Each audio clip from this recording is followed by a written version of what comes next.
অনেক শিক্ষক অনেক শিক্ষার্থীরা যাদের বিয়ের বয়স হয়েছে কিন্তু শুধু বিনা বেতন চাকরির কারণে তারা বিবাহ করতে পারছে না, এই বিষয়টা আসলে বিষয়টা যদিও বা হচ্ছে একটা ফানের মতো মনে হচ্ছে আপনাদের কাছে, গণমাধ্যম কর্মী আপনারা নিউজ করবেন, তবে বিষয়টা অ্যাকচুয়ালি ঠিক যে যখন হচ্ছে বিয়ের জন্য সম্বন্ধ আসে একটা মেয়ের, আনম্যারিড মেয়ের, যখন বলা হয় যে সে প্রতিবন্ধী স্কুলের টিচার, আসলেই তাকে নেগলেক্ট করা হয়।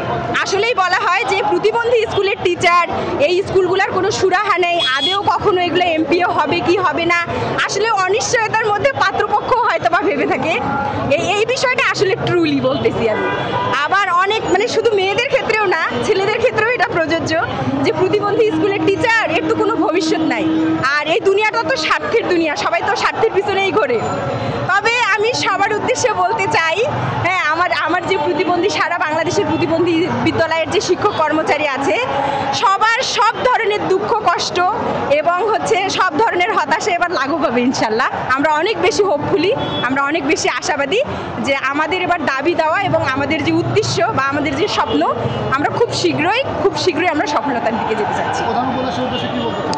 আমি প্রধান উপদেষ্টার উদ্দেশ্যে বলতে চাই, উনি হচ্ছে নোবেল বিজয়ী ডক্টর ইউনূস স্যার, অনেক রেসপেক্টের সঙ্গে ওনাকে আমি বলতে চাই, উনি যেহেতু মানবিক একজন মানুষ, উনি হচ্ছে শান্তিতে নোবেল বিজয়ী একজন মানুষ, এজন্য আমি বলতে চাই যে উনি যেন আমাদের বিদ্যালয়গুলোর, আজকে যেহেতু গত 3 দিন আগে আমরা লং মার্চ টু যমুনা করেছিলাম, তখন হচ্ছে ওনার ওখান থেকে একটা সিদ্ধান্ত আসছে, যে পজিটিভ সিদ্ধান্ত আসছে যে তিনিও আমাদের স্কুলগুলো নিয়ে পজিটিভ।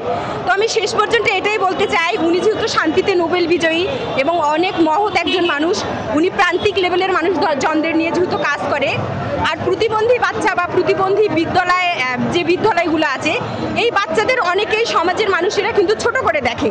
তো আমি ওনাকে আমাদের প্রতিবন্ধী বিদ্যালয় শিক্ষক সমিতি বা আমাদের যে প্রতিবন্ধী বিদ্যালয় সারা বাংলাদেশের যে শিক্ষক কর্মচারী আছে, সবার পক্ষ থেকে আমি ডক্টর ইউনূস স্যারকে আকুল আবেদন জানাচ্ছি যে তিনি যেন অতি সত্বর আমাদের এই বিষয়টা আমলে নিয়ে আমাদের একটা সুনিশ্চিত সিদ্ধান্ত বা একটা ভালো ফলাফল যেন আমাদের প্রদান করে, এটাই আমার চাওয়া তার কাছে।